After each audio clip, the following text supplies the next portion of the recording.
Good evening, fellow Toastmasters, distinguished guests, and members. Good evening. Good evening.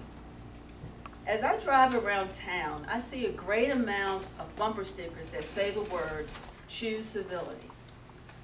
I was a little curious, so I did some research and found that the slogan, "Choose Civility," is an ongoing community-wide initiative led by Howard County to position Howard County to be a model of civility. The project intends to enhance respect, empathy, consideration, and tolerance in Howard County. I thought to myself, respect, empathy, consideration, and tolerance? These were things taught to me by my parents, grandparents, aunts, uncles, and teachers when I was a child. These virtues are basic good manners, are they not? Why is it necessary for adults to ride around with the words, "Choose Civility," on their bumper stickers? According to Merriam-Webster Dictionary, the definition of civility is a polite act or expression. Does civility exist today in the 21st century? Let's think about this for a moment. I see people all around me with cell phones. They walk up and down the streets with cell phones, in the car as they drive, at the checkout counters at department stores and grocery stores, at the movies, and yes, even theatrical plays. Imagine sitting in a theater waiting for the curtains to go up, and you not only see a person on the cell phone, you also can hear the person's one-sided conversation loudly. I thought this was funny. Monica was standing in line at a grocery store and noticed the person in line before her with a cell phone. The cashier asked the woman with the cell phone a question pertaining to her produce. And the woman with the phone snapped at the cashier because the cashier was interrupting her phone conversation. Another example, Lisa dog sat for 7 days when her girlfriend went on a family vacation. During the time the girlfriend was on vacation, she never once checked in with Lisa to see how things were going. However, the girlfriend's daughter called instead. It has now been a week and a half, and Lisa has yet to talk to her girlfriend.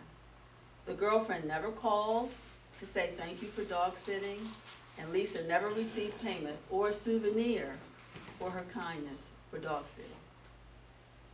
Another example, Sharon was standing in line at the grocery store with a cart full of groceries waiting to check out when the cashier in the 7-item or less express line motioned for Sharon to come over since there was no customers at the checkout and she wanted something to do. Needless to say, a customer with 3 items walked up behind Sharon and gave her a dirty look and mumbled something under her breath, not knowing that the cashier called Sharon over to get checked out. You walk into a room and say hello, everybody, and no one returns a hello back. You wait for an echo of hi, hello, a grunt, nothing. Imagine this. You and a friend enter her home and 3 of her family members are sitting in the living room conversing. Your friend walks in and say hello to her family, and off the 2 of you go to another room. A few minutes later, one of the friend's family members comes into the room, walks over to you and introduces herself and asks for your name. You are walking up to an entrance of an office building and the person before you releases the door once he walks through it, and you have to grab the door before it smacks you in the face. You are in your car and your turn is coming up ahead. However, you need to get over to the next lane. Your blinkers are on and you wait patiently for an opportunity to move over to the next lane. You try to get the attention of the driver in the car sitting next to you to see if he will allow you a chance to move over. Purposely, the driver does not look in your direction and you miss your turn. Destiny is a 9 months pregnant and boards a crowded MTA bus, standing room only. There are several adults, including men, interspersed throughout the front portion of the bus. Destiny is trying her best to hold on, but is having a little trouble. Destiny stands during her entire trip. I'm at a McDonald's drive-thru. The person on the intercom asked for my order. No pleasantries were exchanged like, welcome to McDonald's, how can I help you, was offered.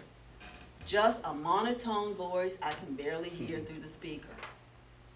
I thought, wow. I then proceeded to the first window to pay for my order. No pleasantries or a smile, just a cold stare and a hard frown as the cashier took my money. I chuckled to myself, and the McDonald's slogan came to mind, I'm loving it. I get to the second window to retrieve my food, and the person there was a little better than the first two people that I encountered. He gave my food to me, and off I went, shaking my head and wondering to myself, why on earth do they put these workers on the front line? They give customer service a new meaning. As I recount these various scenarios, I have to go back to my earlier question. Does civility exist today in the 21st century? I think not. All of these scenarios reflect rudeness and uncivil behavior. In order to become a more civilized society, people need to go back to the basics principle of civility. Some of these principles are pay attention, listen, speak kindly, assume the best, respect others' opinions, respect other people's time and place, be inclusive, acknowledge others, accept and give praise, apologize earnestly, assert yourself, take responsibility, accept and give constructive criticism, refrain from idle complaints, be a considerate guest.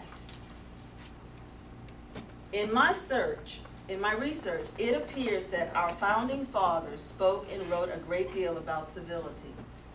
They consider civility an essential duty of citizens. To put it more plainly, civility is more than the way we should act. It is the way we should live. Will you choose civility, Mr. Toastmaster?